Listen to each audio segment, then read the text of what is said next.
হিসেবে আজকে আমরা কুমিল্লা জেলায় প্রতীকী ম্যারাথনের আয়োজন করেছি। এই ম্যারাথন অনুষ্ঠানের অগ্রভাগে থাকবে আমাদের জুলাই যোদ্ধা, উপস্থিত থাকবেন জুলাই শহীদের পরিবার। আজকের এই দিনে আমি শ্রদ্ধা করে স্মরণ করছি 2024-এর জুলাই আগস্টে যারা শহীদ হয়েছিল, সুস্থতা কামনা করছি যারা আহত হয়ে এখনো চিকিৎসাধীন। আজকের এই ম্যারাথন অনুষ্ঠান আমাদের তারুণ্যের প্রতীক, আমাদের গতির প্রতীক, আমাদের লক্ষ্যে পৌঁছার প্রতীক। একটা সুনির্দিষ্ট লক্ষ্যকে সামনে রেখে 2024 সালে আমাদের তরুণরা, শুধু তরুণ নয়, আমাদের গোটা জাতি একটা লক্ষ্যকে সামনে রেখে সামনের দিকে এগিয়ে গিয়েছিল এবং সেই লক্ষ্য অর্জন করেছে।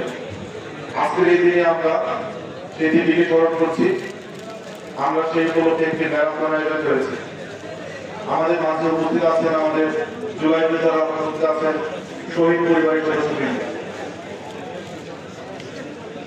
যে মায়ের সন্তান, যে বাবার সন্তান আজ আমাদের মাঝে নেই, আমি তাদেরকে বলবো যে এখানে যারা উপস্থিত আছেন তারা প্রত্যেকে আপনাদের সন্তান। আপনি আপনার সন্তানকে হারিয়েছেন, একজন সন্তানকে হারিয়ে আপনি বারো সন্তান আপনি পেয়েছেন। তাদের মাঝে আপনি আপনার সন্তানকে খুঁজে পাবেন। আপনার সন্তানের যে লক্ষ্য ছিল সেই লক্ষ্য যেন এই সন্তানরা পূরণ করতে পারে, আমরা চাইব সেটি যেন আজকের দিন আমাদের উদ্দেশ্য হয়। আমি আর কথা বলবো না, আপনারা সকলেই সুশৃঙ্খলভাবে আজকের এই ম্যারাথন অনুষ্ঠানে অংশগ্রহণ করবেন এবং আমরা চাই আজকে সকলের সহযোগিতায় আমরা এই অনুষ্ঠানের জন্য সার্থক এবং সফল করতে পারি। এ কথায় আমি আমার বক্তব্য শেষ করছি। ধন্যবাদ।